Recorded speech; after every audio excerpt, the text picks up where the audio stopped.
Bundle's story really starts in the shadow of loss. 5 years after her father's brutal death in Spain, she's trying to enjoy life again at Chimneys, the family estate hosting a massive, chaotic house party.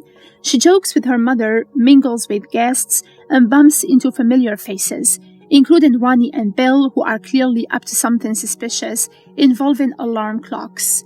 She reconnects with Jerry Wade, who is staying in her bedroom while she's been kicked out to the garden house. Their conversation turns warm and personal.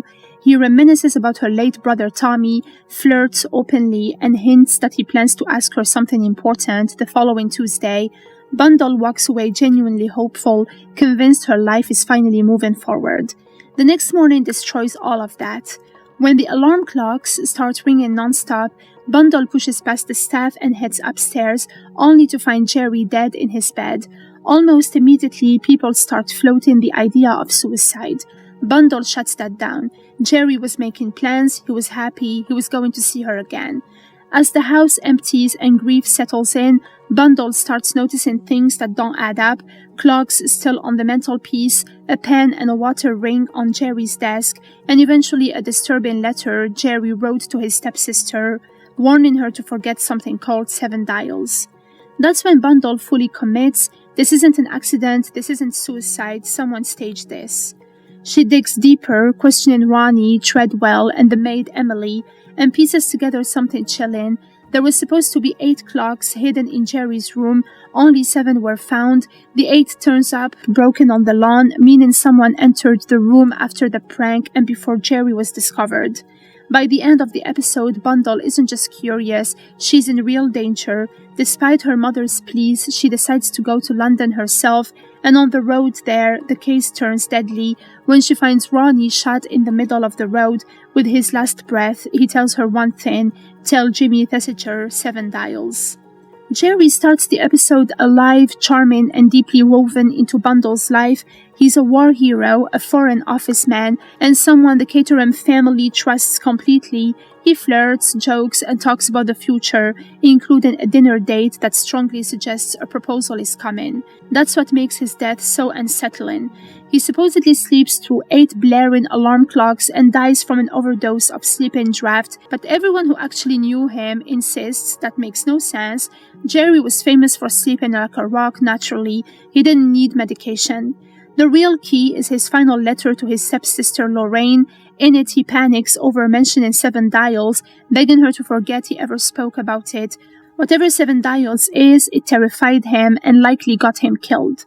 By the end of the episode, Jerry's role is clear. He stumbled onto something dangerous, and someone made sure he never got to explain it.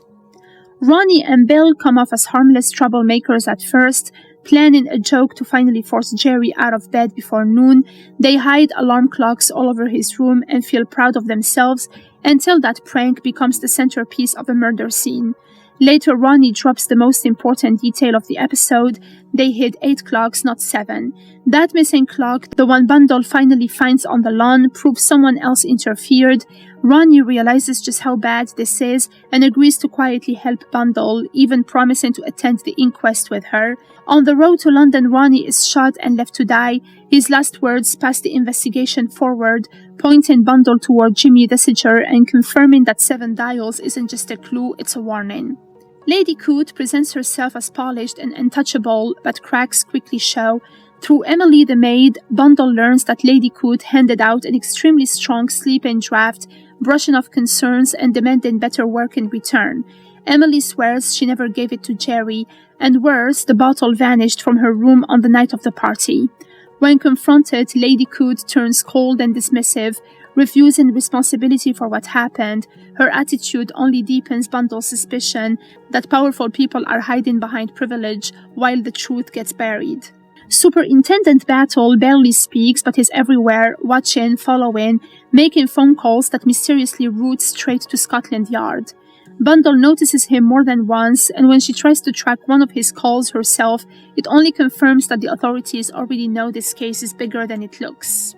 Lady Caterham spends the episode trying to protect what little family she has left. She warns Bundle repeatedly not to chase shadows, not to go near 7 dials, not to lose herself the way her husband once did, but she also knows her daughter too well. When she looks at a picture of Bundle's father, the man killed in a bull ring after receiving a mysterious note marked with a clock set to 7, she finally admits the truth. Bundle has inherited his determination. And then the final warning arrives. An anonymous note addressed to Bundle reads, "Keep your nose out of 7 Dials or it will be the end of you." By the end of episode 1, 7 Dials isn't just a mystery, it's a death sentence waiting to happen. A father murdered years ago, a friend poisoned in his sleep, a prank turned into a setup, a warning nobody listened to. Bundle sets off for London knowing full well she might be next, but also knowing one thing for certain, she's not stopping now.